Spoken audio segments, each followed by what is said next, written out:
आप सभी को भारत भूषण गौड़ का प्रणाम। हमारे चैनल पर आपका एक बार फिर से स्वागत है।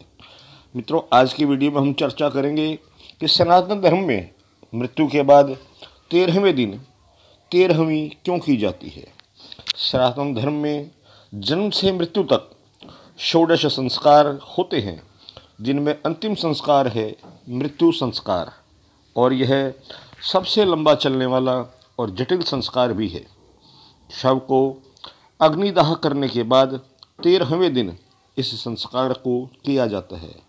परंतु क्या कभी आपने सोचा है कि आखिर 13वीं मनाई क्यों जाती है और इससे उस मृतदेह की आत्मा को क्या फल मिलता है?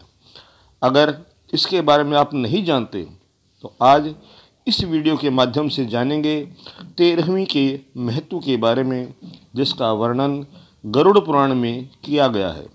13वीं क्यों मनाई जाती है?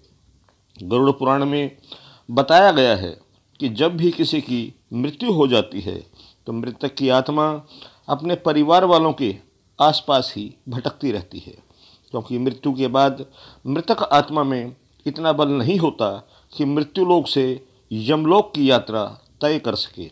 इसलिए आप सबने देखा होगा कि जब भी किसी मनुष्य की मृत्यु हो जाती है तो उसके परिवार वालों के द्वारा मृतक आत्मा के लिए नियमित पिंडदान किए जाते हैं।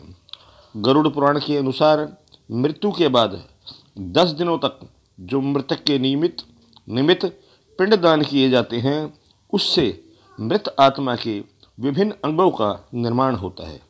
और इसी तरह 11वें और 12वें दिन शरीर पर मांस और त्वचा का निर्माण होता है, और फिर 13वें दिन यानी कि 13वीं को जब मृतक के नाम से पिंडदान किया जाता है, तब उसे इससे ही यमलोक तक यात्रा करने की शक्ति प्राप्त होती है और फिर वे आत्मा यमदूतों के साथ निकल पड़ती है।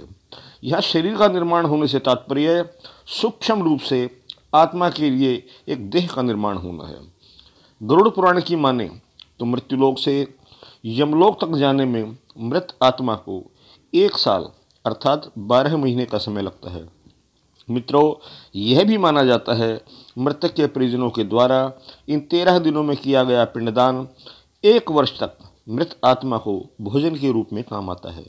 इतना ही नहीं, गरुड़ पुराण में यह भी बताया गया है कि जिस मृतक आत्मा के नाम से पिंडदान नहीं किया जाता है, उसे 13वीं के दिन यमदूत घसीटते हुए यमलोक की ओर ले जाते हैं, और ऐसी आत्मा को यमलोक में बड़ा ही कष्ट पहुंचता है। भूखी आत्मा को जब यमदूतों द्वारा घसीटा जाता है, तब उसके शरीर के कई अंग छिल जाते हैं, और इस बीच भी मृतक के परिवार वालों के द्वारा नियमित पिंडदान या फिर अन्नदान नहीं किया जाता, तो उसे पूरे रास्ते में इस तरह के कष्ट सहने पड़ते हैं। परंतु यदि साल भर के अंदर मृत आत्मा के लिए पिंडदान या फिर अन्नदान कर देते हैं, तो फिर उसे यमदूत घसीटना बंद कर देते हैं, क्योंकि पिंडदान से आत्मा में बल आ जाता है और वह अपने पांव पर यात्रा करना आरंभ कर देती है। इस प्रकार आज के इस वीडियो में हमने जाना कि किसी की मृत्यु होने पर मृत्यु से 13वें दिन उसका 13वीं संस्कार क्यों किया जाता है। आशा है यह वीडियो आपको ज्ञानवर्धक लगा होगा।